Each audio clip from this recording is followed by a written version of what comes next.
right, welcome to Thursday, March 17th. Sure good to see you today. Today is St. Patrick's Day, famous holiday in our church. Everybody out, getting drunk and sloshed and whatever they do. Apparently WMF tonight, that's going to be quite a hoot. And, Today's reading will be Joshua chapters 22 through 24, finishing Joshua today. And man, this is going to end on a positive note, just for it to really sink quick in the next book. But when I say sink quick, a lot of action packed there, but we're going to see here, one generation is all it's going to take. Here in chapter 22, we find 2.5 tribes sent back to the other side of Jordan.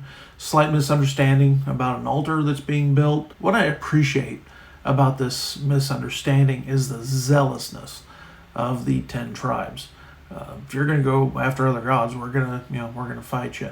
And that is a zealousness that ends up being lost by the second generation. Notice that the plague of Peor, that would be back when Balaam instructed how to curse Israel by sending their daughters over to, that plague that went through, still affecting them. Chapters 23 through 24, we find Joshua's last messages. And they're a lot like Moses'. Hey, you're going over there, stick to it, do what you're supposed to do, love God with all your heart, mind, soul, and strength.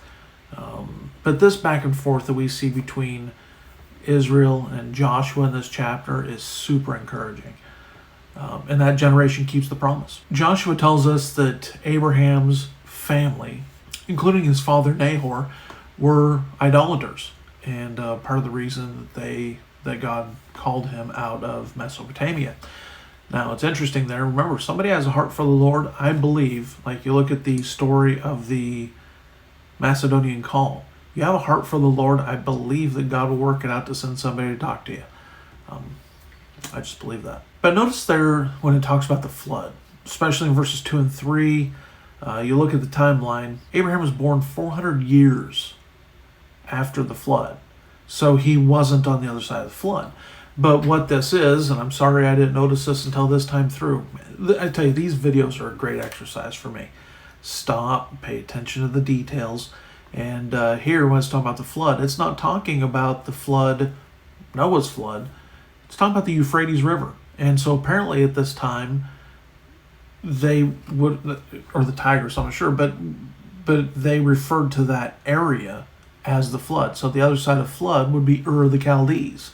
And that area over there. And so that's what's referred to. And again, this great back and forth between Israelite and between Joseph, between Jacob, between Nebuchadnezzar, between Joshua and the Israelites. What an encouraging back and forth. They were pumped. There's no way we're serving other gods. And that generation stuck to it. So when we get now into the next book, it lasts one generation. A little frustrating, but man, there's some great stories of deliverance in the next book too. It'll be fun reading.